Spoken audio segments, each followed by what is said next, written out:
नमस्कार. मी रामदास थोरात, राहणार चांडोली बुद्रुक, तालुका आंबेगाव, जिल्हा पुणे. आज परत एकदा आपल्या सर्व सामान्य शेतकऱ्यांपुढे येत आहे. गेली 3 वर्षापासून संत ज्ञानेश्वर नागरिक पतसंस्था मर्यादित मंचर या संस्थेने जो जवळपास 19-20 शेतकऱ्यांचा जो कर्ज प्रकरणाचा फ्रॉड केलेला आहे, त्या संदर्भात परत एकदा आपल्या समोर आलेलो आहे. 2 महिन्यापूर्वी मी माझा एक व्हिडिओ टाकला होता मार्केटमध्ये, समाजाने भरपूर ठिकाणी पाहिलेला आहे. विषय असा होता की संत ज्ञानेश्वर नागरिक ही पतसंस्था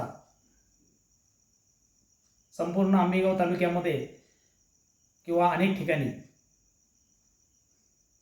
एकच गोष्ट सांगित आहे की शेतकऱ्यांनी कर्ज घेतलेली आहे आणि हे कर्जे बुडवे आहे. परंतु मी एक समाजाला किंवा माझ्या शेतकरी वर्गांना किंवा ज्या पतसंस्थेमध्ये ज्यांच्या ठेवी आहेत, माझे जे बांधव ठेवी आहे तिथं, त्यांच्या ज्या ठेवी आहेत त्या ठेव्या सुरक्षित आहे का नाही आहे त्या संदर्भात पण बोलणार आहे.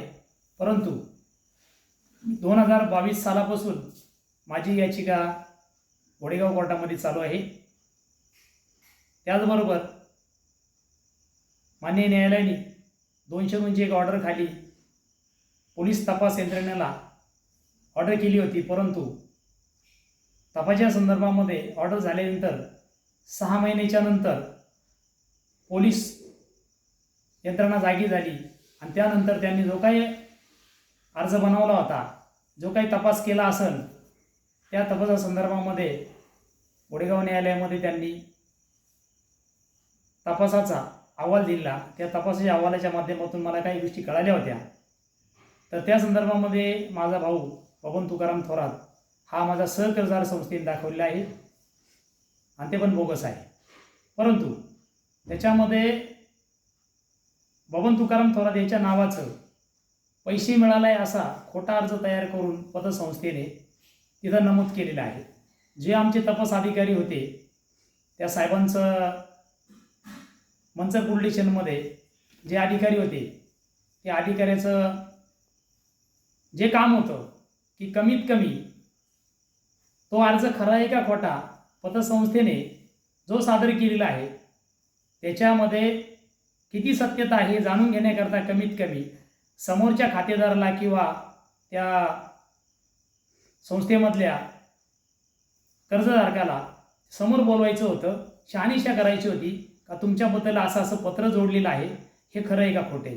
परंतु संस्थेने दिले हे जे पत्र आहे खोटं बनवलेलं आहे. माझा भाऊ कुठेही सह्या वगैरे करायला गेलेलं नाही, त्याच्या नावाचं खोटं पत्र बनवण्यात आलेलं आहे. असो, त्याचबरोबर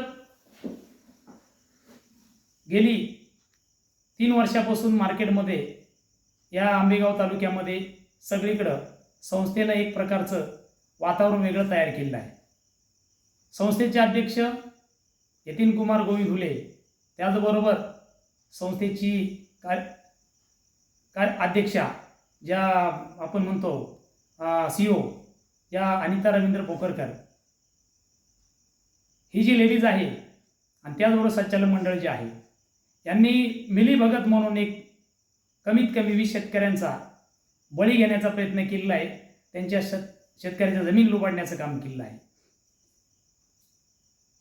आमच्या ह्या 3 वर्षामध्ये गेल्या 3 वर्षापासून पाहत आलेलो आहे, वारंवार आम्ही समाजापुढे येत आहे, व्हिडिओच्या छोट्या छोट्या माध्यमातून येत आहे की ह्या 3 वर्षामध्ये आज आम्ही आंबेगाव तालुक्यातल्या बरेचशा अशा सभासदांना भेटलेलो आहे.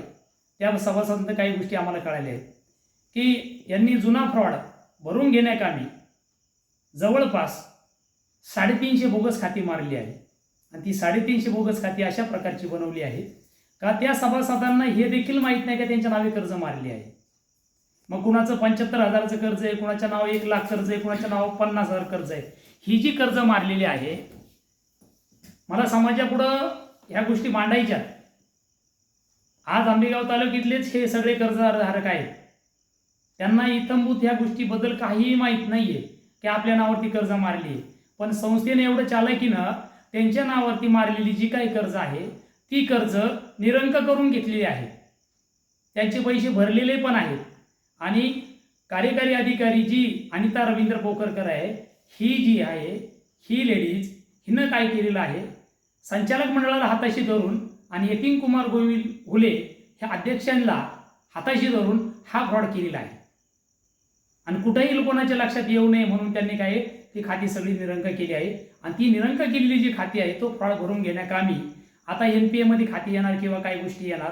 आता हा पतपिढीचा जो मार्चेंटचा पार्ट असतो त्या दरम्यान ह्यांच्या डोक्यामध्ये एकच गणित आला, आता नक्की करायचं काय. तर जवळपास कोरोनाचा जो काळ चालू झाला आणि त्या दरम्यान 2019चा मला तरी वाटते अखेरचा प्रसंग होता.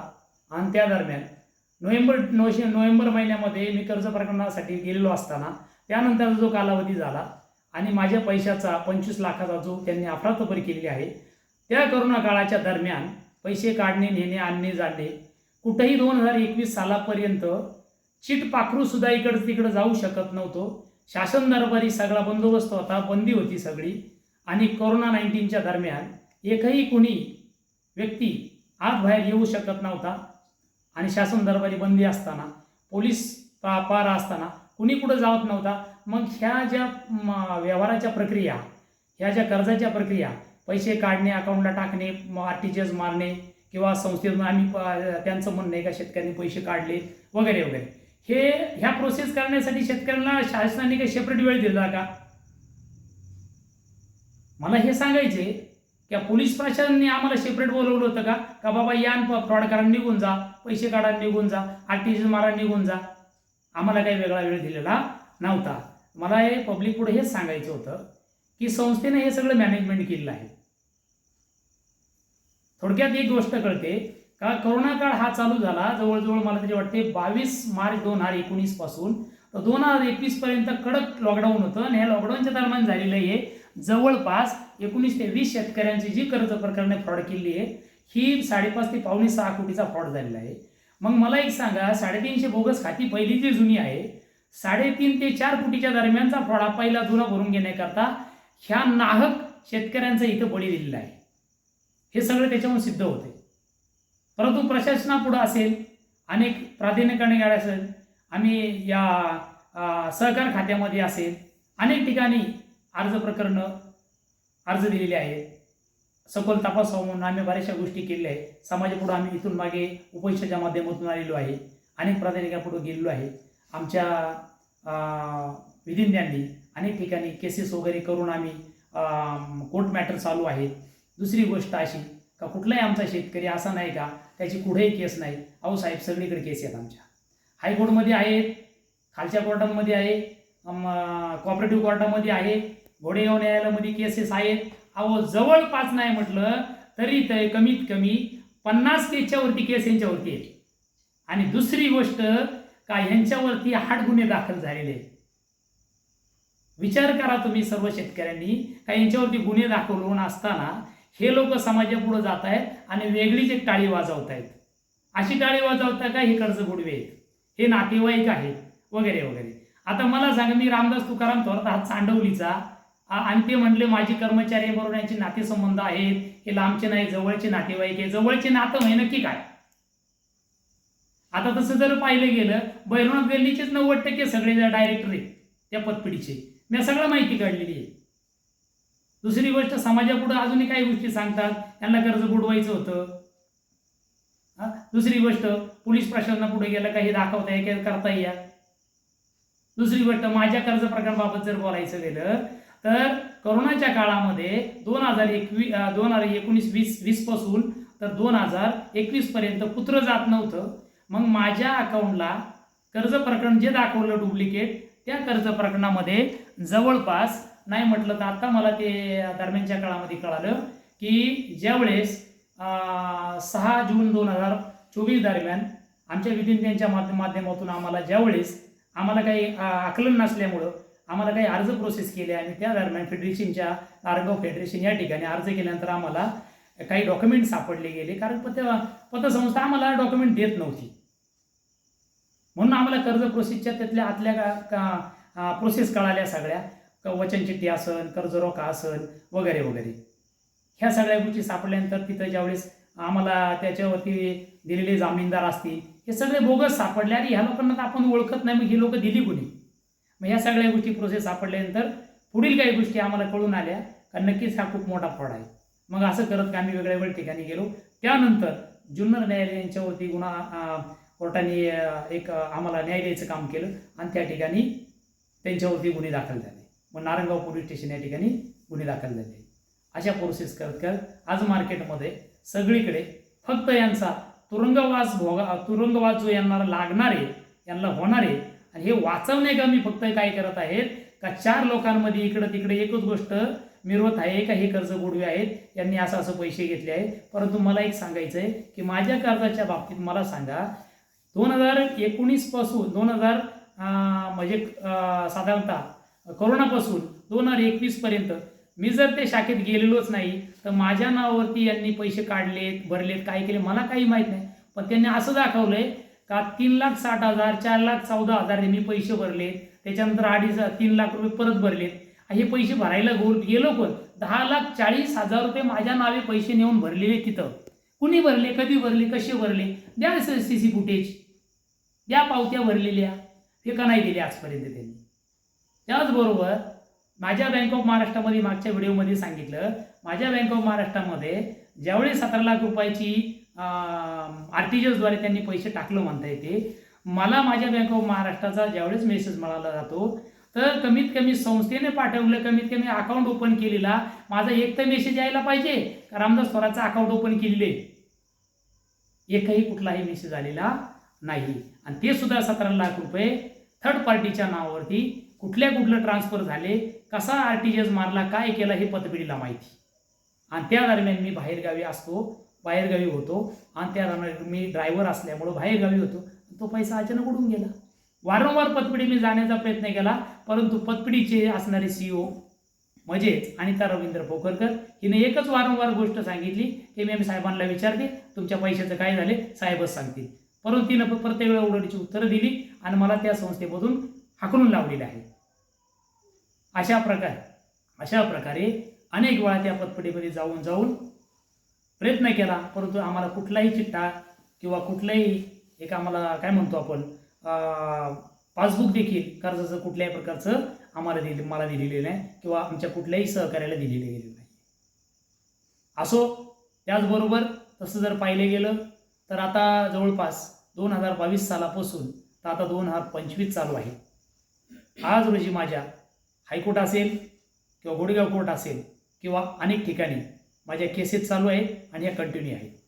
त्याचबरोबर माझे सहकारी शेतकरी जे आहेत त्यांचेसुद्धा फसवणूक या ठिकाणी झालेली, यांचेसुद्धा पैशाची अफरातफर या संस्थेने स्वतःच्या कामासाठी केलेली आहे आणि पैसा वापरलेला आहे. समाजामध्ये हे लोक हेच एवढंच दाखवतात कारण की हे कर्जबुडवे आहे आणि नातेवाईक आहे.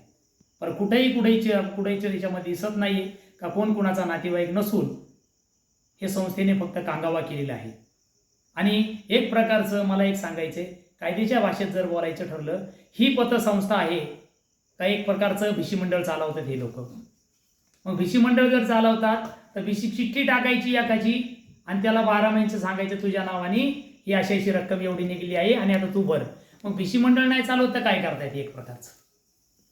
अहो, शासन दरबारी असणारी ही रजिस्टर असणारी एक पतसंस्था आहे आणि ही पतसंस्था जर अशा प्रकारे जर करत असेल तर अनेक प्रश्न निर्माण होतात का समाजामध्ये.